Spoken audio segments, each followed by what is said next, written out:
Hi friends, ఎలా ఉన్నారు? అందరూ బాగున్నారనే అనుకుంటున్నాను. నేను ఈరోజు వీడియోలో చూపించిన విధంగా కాకరకాయ ఫ్రై చేయబోతున్నాను అనమాట. ఇది వచ్చేసి మా అత్తగారి రెసిపీ. నాకు మా అత్తగారు ఇలా చేయాలని చెప్పి నేర్పించారనమాట. మా అమ్మ వేరే స్టైల్లో చేస్తుంది. అది ఈసారి మా అమ్మ దగ్గరికి వెళ్ళినప్పుడు అది మీకు చూపిస్తానమాట. ప్రస్తుతానికైతే ఇది చేయబోతున్నాను నేను. ఇంకా వీడియోలోకి వెళ్ళిపోతే ముందుగా కాకరకాయలని ఇలా పైన ఉన్న లావుగా బుడిపిల్లాగా ఉంటాయి కదా, అవన్నీ తీసేసి ప్లెయిన్గా చేసుకోవాలన్నమాట.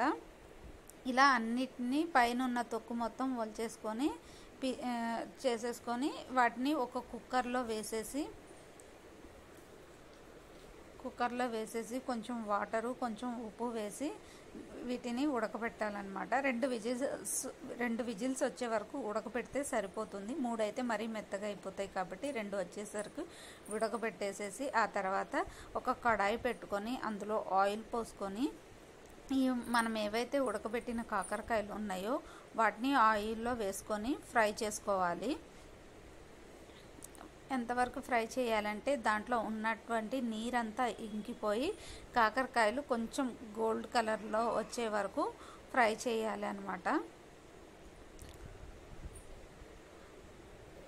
అవి ఫ్రై అయ్యాక ఇలా పక్కకు తీసి పెట్టుకొని అందులోని విత్తనాలు ఏవైతే ఉన్నాయో అవన్నీ తీసి పక్కకి ఇలా కాకరకాయలు తీసుకొని ఇందులో కారాన్ని స్టఫ్ చేయాలి. ఈ కారం వచ్చేసి పల్లీలు, తర్వాత మిర్చి, ఎండు కొబ్బరి ముక్కలు వేసి గ్రైండ్ చేశానమాట. ఈ కారం నా దగ్గర ఉన్నది, అందుకనే ఇది ఇప్పుడు ప్రిపేర్ చేయలేదు కాబట్టి మీకు ఈ వీడియో చూపించలేకపోతున్నాను. నెక్స్ట్ టైం ఎప్పుడైనా వేరే దానికి ఏదైనా చేసినప్పుడు ఈ కారం గ్రైండ్ చేస్తాను కదా, అప్పుడు ఎలా చేయాలన్నది చూపిస్తాను. మామూలుగా అయితే దీంట్లో ఏమి వేయను, కొబ్బరి ముక్కలు తర్వాత పల్లీలు కారం వేసి గ్రైండ్ చేసేస్తాను అంతే.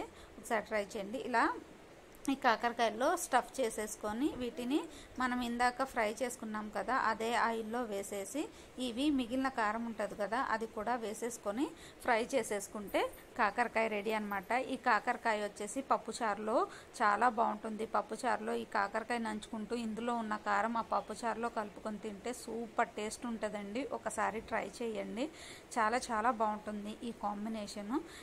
మీకు నచ్చితే కనుక ఒకసారి ట్రై చేయండి. ఇలా ఎంతమంది చేస్తారు, మీరు కూడా ఇలాగైనా చేస్తారా నాకు కామెంట్ చేయండి. మీకు ఈ వీడియో నచ్చితే please like, share, subscribe to my channel. Thanks for watching.